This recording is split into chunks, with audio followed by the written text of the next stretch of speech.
예. 안녕하세요. 법무부 발일정의 강백철 변호사. 김민지 변호사입니다. 예, 이번 시간에는 예전부터 쭉 많이 사건화가 되었던 것과 관련 특히 군인 등 강제추행에 대해서 설명하는 시간을 좀 갖도록 해보겠습니다. 예전에도 군인 강제추행에 대해서 많은 유튜브를 저희들도 찍었는데 이게 사건 수가 계속 좀 어떻게 보면 좀 줄어들지가 않더라고요. 예전에는 큰 사건 아주 기사화 될 만한 사건들이 많이 이렇게 언론에 노출되는데 요즘은 큰 사건은 아닌데 좀 그런 거 있잖아요. 무의식 중에 내가 아니면 친하다고 생각해서 어깨에 손을 올리고 손 크기를 재보고 머리를 한번 다독이고 이런 어떤 일상생활에서 그러니까 나왔던 일들이 나중에 강제추행으로 신고를 당하거나 조사를 받는 이런 일들이 계속 발생되고 있더라고요. 그래서 좀 이 부분과 관련해서도 좀 더 한 번 더 좀 우리 국가와 국민을 위해서 헌신하고 계시는 군인분들을 위해서 좀 한번 설명을 더 가져볼까 해서 만들어봤습니다. 이게 지금 계속 그 전에 우리 유튜브에서도 언급을 했지만 군인 강제추행은 이제 군사보건법 개정되면서 좀 바뀌었죠. 그렇죠. 2022년 7월 1일 개정 군사법이 시행이 되면서 과거에는 성범죄 사건에 대해서는 군사법원에서 재판을 조사와 재판을 다 군 검찰, 군사법원에서 받다가 7월 1일 이후에 발생한 사건에 대해서는 민간 경찰, 민간 검찰, 민간 법원에서 재판을 받도록 이렇게 법이 개정이 됐습니다. 근데 지금은 좀 시간이 지나서 지금 현재는 7월 1일 이후에 발생한 사건들이 대부분이라서 민간 경찰, 민간 검찰, 민간 법원에서 재판받는 사례가 거의 대부분인데 좀 그 과도기에는 좀 7월 1일 전 사건하고 7월 이후 사건이 이렇게 합쳐져가지고 이렇게 두 군데서 이렇게 조사받고 그렇죠. 재판받고 한 사례들이 좀 있긴 했었거든요. 지금은 거의 대부분 민간에서 처리가 되고 있는 것 같습니다. 그래서 일단 현재 우리도 저희들이 맡고 있는 사건 중에서도 군사법원 개정에 따라서 민간에서 날짜 7월 1일 이전에 일어났다 범죄 발생 일시 날짜를 기준으로 해서 그 전에는 군사경찰에서 하고 그 이후에는 민간경찰에서 하고 있는 사건이 어느 정도 정리된 것도 있고 또 현재 또 기소가 되어서 또 진행 중인 사건도 있고 그렇습니다. 근데 우리 김민지 변호사가 말씀드렸듯이 지금 일어나고 있는 사건들은 다 민간에서 지금 조사를 하고 계시다고 보면 되고 저희들이 경험치고로 따르면 오히려 민간에서 조사를 받는 게 피고인 입장에서는 좀 더 제 개인적인 의견이지만 좀 더 좋다라고 해야 되나? 그러니까 저도 동의하는 부분 맞습니다. 왜냐하면 군사경찰이나 군검찰에서도 수사 능력부터 시작해서 이런 것들을 많이 경험을 했지만 군사경찰이나 군검찰 입장에서는 아무래도 경험적인 측면에서 그러니까 사건 수의 측면에서는 민간 경찰을 따라잡을 수가 없거든요.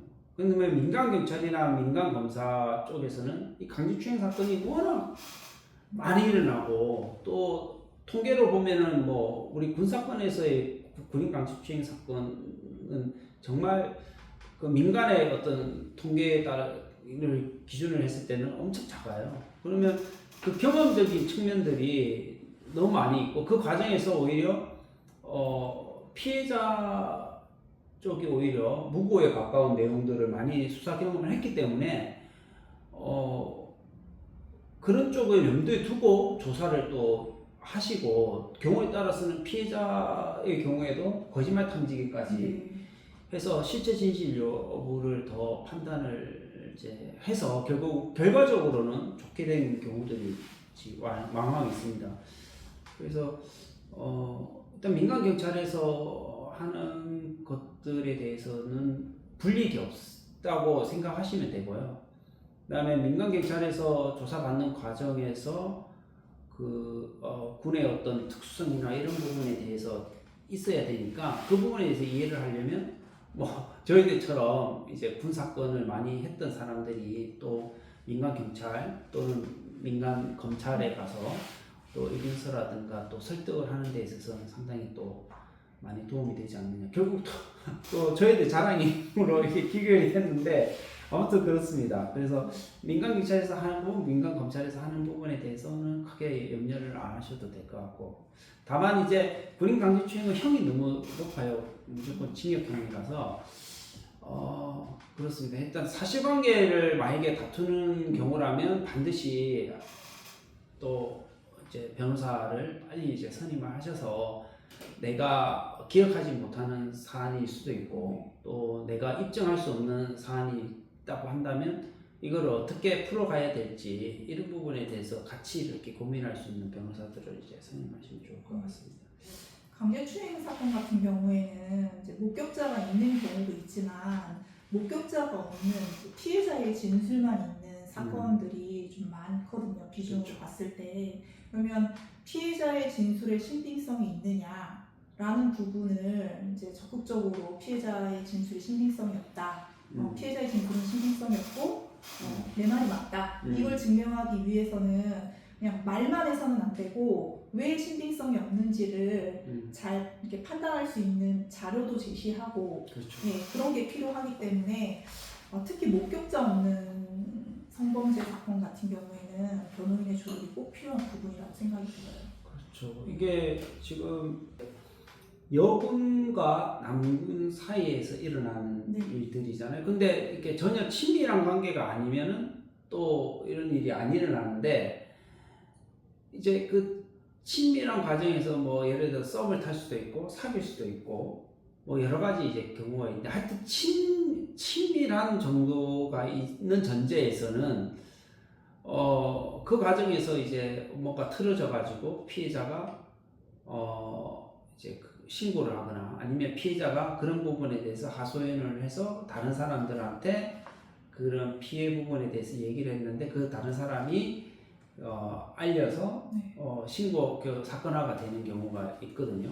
그런 경우에 대부분 또 공공학교도 이렇게 주고받은 카카오톡이나 이런 것들을 또 우리가 우리한테 유리한데 결국은 그거를 또 지우고 오시는 분들이 지웠다는 분들이 많더라고요. 그래서 이게 뭐 물론 이제 그 결혼을 하신 이제 남자 뭐 군인 같은 경우에는 이제 좀 오해를 안 사려고 뭐 지운 경우도 있고 한데 이런 부분에서 상당히 또 저희들이 또 이제 입증하는 데 어려움을 어렵죠. 겪는 경우가 있긴 하죠.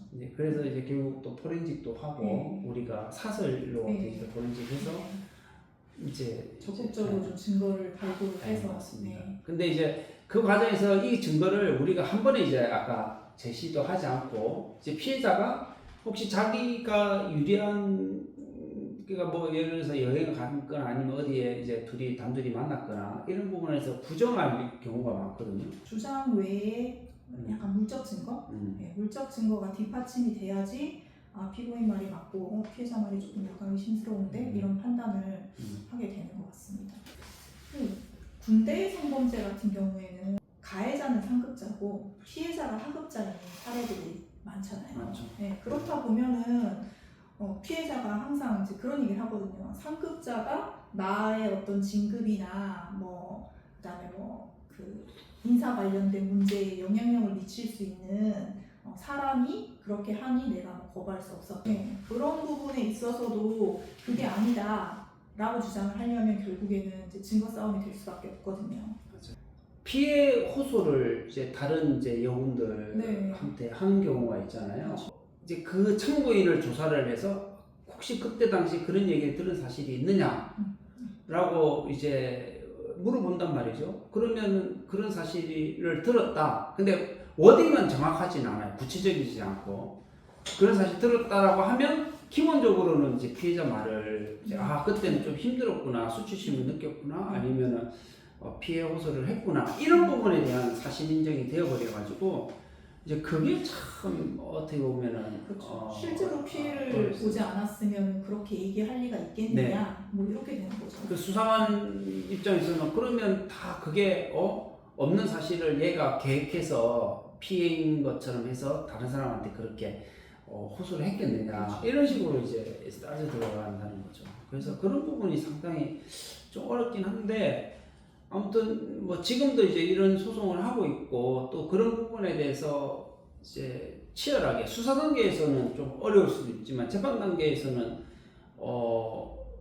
다 불러가지고 피해자도 부르고 그렇게 들었던 사람도 부르고 뭐 여러 사람도 불러서 그때 당시에 구체적인 내용들이 뭐냐, 그러면 또 그때 당시 구체적 내용들이 좀 다를 수가 있거든요. 그래서 이제 그런 부분에 대해서 이제 많이 이제 저희들이 이제 피해자의 진술 신빙성을 탄핵하려고 노력을 하고 있습니다.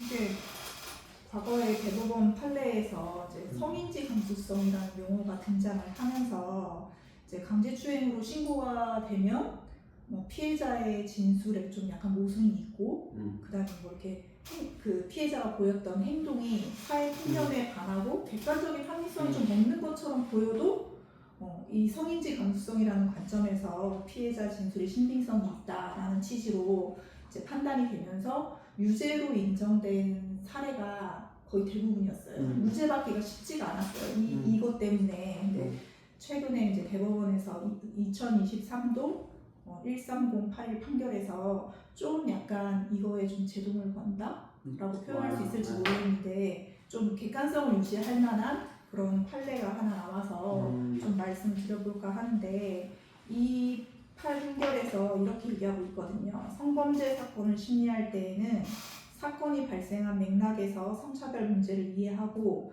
양성평등을 실현할 수 있도록 성인지적 관점을 유지하여야 하므로 개별적 구체적 사건에서 성범죄 피해자가 처하여 있는 특별한 사정을 충분히 고려하지 않은 채 피해자 진술의 증명력을 가볍게 배척하는 것은 정의와 형평의 이념에 입각해서 논리와 경험의 법칙에 따른 증거 판단이라고 볼 수 없지만, 이는 성범죄 피해자 진술의 증명력을 제한 없이 인정하여야 한다거나 그에 따라 해당 공소 사실을 무조건 유죄로 판단해야 한다는 의미는 아니다라고 판시를 해서, 이 이제 대법원 판결에서는 유죄를 인정한 원심을 파기환송한 사례가 있었습니다. 이게 과거에 거의 피해자 진술에 기초해서 유죄가 인정됐던 어떤 그 경향에서 조금은 벗어난 판결로서 좀 고무적인 판결이 아닐까라는 생각이 들고, 그런 관점에서 저희도 이제 열심히 피해자 진술밖에 없는 사건에 대해서 이렇게 모순이 있고, 이거는 성인지적 관점에서 보더라도 객관적인 합리성이 없고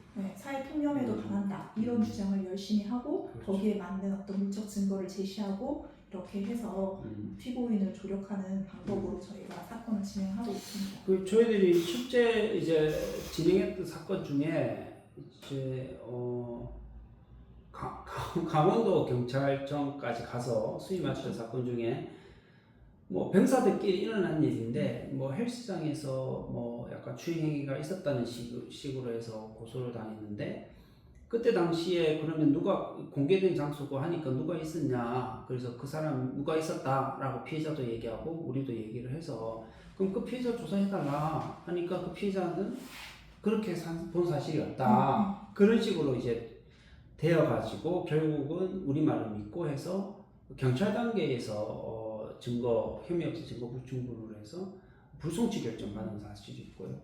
근데 이제 경찰 단계에서 불송치 안 되고 이제 기소 의견으로 송치되었지만, 예를 들어서 아까 격리한다고 자안해서 어깨를 줘. 근데 격리한다는 부분에 대해서 어깨 주물른 사실은 인정은 되는데, 이제 나는 이제 격리한다 자안해서 했고, 나는 이제 그게 아니고 피해자는 그게 아니고 그런 좀 약간 수치심 느꼈다, 아니면 좀 불쾌했다, 이런 얘기를 하면서 진술을 했던 것이고, 그 다음에 아까 손도 잡은 적도, 손 관련해서 이런 추행 혐의로 해서 기소 의견으로 검찰에서 형주가 됐는데, 검찰에서는 이제 이게 신체 부위, 그러니까 신체 부위마다 특정된 신체 부위마다 성적 수치심에 대한 부분에서 차이가 없을 수는 있는데, 검찰 단계에서는 이제 어깨라든가 이제 손이라든가 이런 부분은 이제 약간 이제 신체 부위에서 조금 이제 덜 하지 않느냐, 또 이제 그런 부분과 관련해서 전후 사진들을 또 이제 조사를 해보니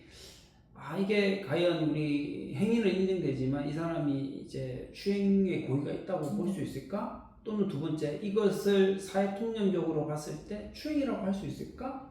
이런 부분에서 이제 배척이 되어가지고 결국은 이제 혐의 없음이 된 사례가 기억이 나네요. 혹시 또 다른 사례? 네, 어떤? 저기 이렇게 계단에서 올라가는데 엉덩이를 만졌다. 예. 라고 이제 피해자가 신고를 했고, 그래서 이제 조사를 받았는데 경찰 단계에서는 기소 의견으로 검찰로 송치가 됐는데, 검찰 단계에서 저희가 이제 검찰 단계에서 저희가 수임을 했죠, 사건을. 그래서 그때 적극적으로 그때 당시 계단을 올라갈 때 같이 올라갔던 뭐 사람, 이제 목격자라고 하긴 그렇고 하여튼 같이 있었던 사람, 그 다음에 뭐 당시에 뭐 그 관계 이런 걸 입증할 수 있는 자료들 뭐 이렇게 그런 부분들을 적극적으로 좀 소명을 해가지고 네. 경찰 단계에서는 기소 의견으로 송치가 됐는데 검찰에서 증거불충분으로 불기소 처분. 그건 목포 사건 맞죠? 네. 그러니까 저희들도 요즘 뭐 그러니까 부산에 있지만 지금 뭐 목포든 이제 강원도든 이제 사건을 관련해서 많이 이제 문의도 오고 또 수임을 해서 잘 이제 정리된 사례들이 왕왕 있습니다. 그리고 뭐 더 나아가서 지금 진행 중인 사건이지만 하여튼 이제 뭐 사귀었던 관계, 그죠? 뭐 이런 부분에서도 문제가 되어가지고 피해 군인이 이제 피해 호소를 해서 문제가 됐던 사건들이 있고 이 부분에 대해서는 지금 진행 중이라서 구체적으로 말씀을 드리긴 좀 어려운데 아무튼 잘 이제 처리가 되어서 뭐 무죄 판결을 받는다면 그 부분에 대해서도 간단하게 나중에 설명을 드리도록 하겠습니다. 맞아요. 있죠. 맞죠. 그 과정에서 아까 일부는 이제 불송치되고 그죠? 일부만 남아서 이제 기소 의견으로 성취됐던 사건이 있죠. 그래서 하여튼 제일 좋은 거는 사건이 안 일어나고 또 미연에 잘 이제 염두에 두면서 조심조심 또 이렇게 정리를 이렇게 해가는 게 제일 좋고요. 만약에 이제 문제가 됐다면 혼자서는 절대 이런 이제 사건, 형사 사건을 혼자서는 풀 수가 없어요. 그래서 상담을 하는 데 있어서는 비용이 많이 들지는 않으니까 충분히 이제 상담하시고 그다음에 형사 사건이 기본적으로는 이제 비용이 좀 많이 들어가죠. 왜냐하면 민사 사건 같은 경우에는 돈으로 해결할 수 있는 문제들이잖아요. 근데 형사 사건은 자기가 이제 억울한 걸로 해서 성범죄가 됐을 때를 경우에 생각하면은 거의 평생 이제 한이 될 수 있는 사안이고, 그 다음에 이제 범죄 경력조에 변제 경력에도 남아 있고, 그 다음에 이제 부수적 처분들도 많이 있잖아요. 그래서 비용을 이제 제대로 된 비용을 지불하시더라도 한번 적극적으로 내가 뭐 과거에는 어떻든 앞으로에 대한 이제 슬기롭게 이 어려움을 해결해 나가기 위해서는 반드시 이제 변호사의 조력이 항상 필요합니다. 그리고 제일 중요한 거는 초기 단계부터 이제 조력을 받아서 잘 진행을 하시는 게 승률도 좋습니다. 다 하고 나서 재판 단계에 오거나 다 하고 나서 검찰 단계에서 수임을 하면 그만큼 또 이제 사건을 해결하는 과정이 어려운 부분이 있어가지고 그런 부분이 있다는 걸 좀 말씀을 드리고 싶습니다. 그래서 뭐 군인강제추행 부분 관련해서도 저희들 뭐 준비했던 뭐 물론 이제 두서없이 얘기를 좀 드렸지만 하여튼 이런 이제 내용에 대해서 좀 이제 설명이 되었다고 하면은 좀 유의미한 시간이 되었고, 그 다음에 혹시 이런 사건이 있으시면 언제든지 저희들 홈페이지 그 다음에 블로그를 통해서 뭐 상담 신청이라든가 아니면 문자 아니면 전화 또는 방문 상담해서 잘 저희들이 조력을 할 준비는 언제든지 되어 있으니까 방문을 연락을 또 해주시기를 바랍니다. 이상 부모의 발일정에서 강민주 변호사 김민지 변호사였습니다. 네.